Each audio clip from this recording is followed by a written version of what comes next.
প্রধানমন্ত্রীর সফর নিয়ে আরো খবর জানাতে দিল্লি থেকে সরাসরি যুক্ত হচ্ছেন সহকর্মী দেবরাজ দেব। বাকিরে জানবো তার কাছ থেকে।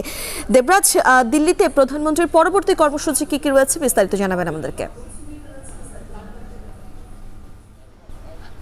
ধন্যবাদ আপনাকে। আমি এই মুহূর্তে আছি আসলে ভারতের নয়াদিল্লি, যে ভারতের প্রধানমন্ত্রী নরেন্দ্র মোদী তার বাসভবন অর্থাৎ হায়দ্রাবাদ হাউসে, যেখানেই কিন্তু আসলে দুই দেশের প্রধানমন্ত্রী অর্থাৎ বাংলাদেশের প্রধানমন্ত্রী শেখ হাসিনা এবং ভারতের প্রধানমন্ত্রী নরেন্দ্র মোদীর মধ্যকার শীর্ষ বৈঠক অনুষ্ঠিত হওয়ার কথা রয়েছে। এবং সেখানে কিন্তু এই যে সফর, এই সফরের যে মূল লক্ষ্য বা উদ্দেশ্য যেটা বলুন, সেটা কিন্তু এই হায়দ্রাবাদ হাউসের ভেতরেই আসলে অনুষ্ঠিত হবে।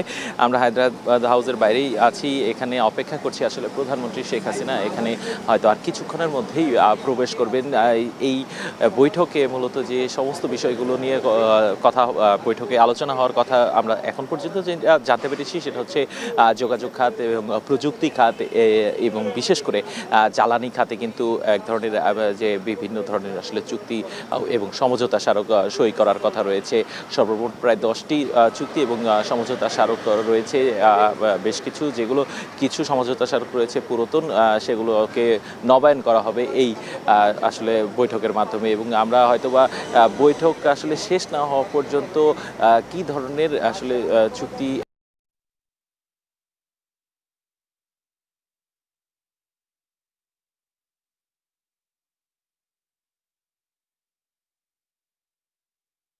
এবং হচ্ছে আপনার যে সীমান্ত হত্যা পুরোপুরি বন্ধ, এই ধরনের বিষয়গুলো বাংলাদেশ এই আলোচনা টেবিলে তুলবে বলেই আমরা এখন পর্যন্ত জেনেছি।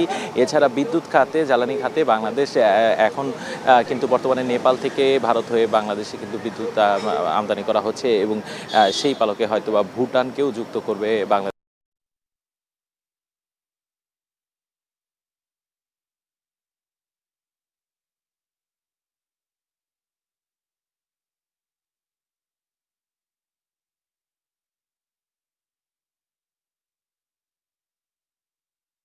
কথা সেই সংবাদ সম্মেলনে কিন্তু আসলে একদম সকল চুক্তি এবং সমঝোতা স্মারকের এবং এই সফরের আসলে কতটুকু সাফল্য বাংলাদেশের তরফ থেকে সেটা কিন্তু বোঝা যাবে।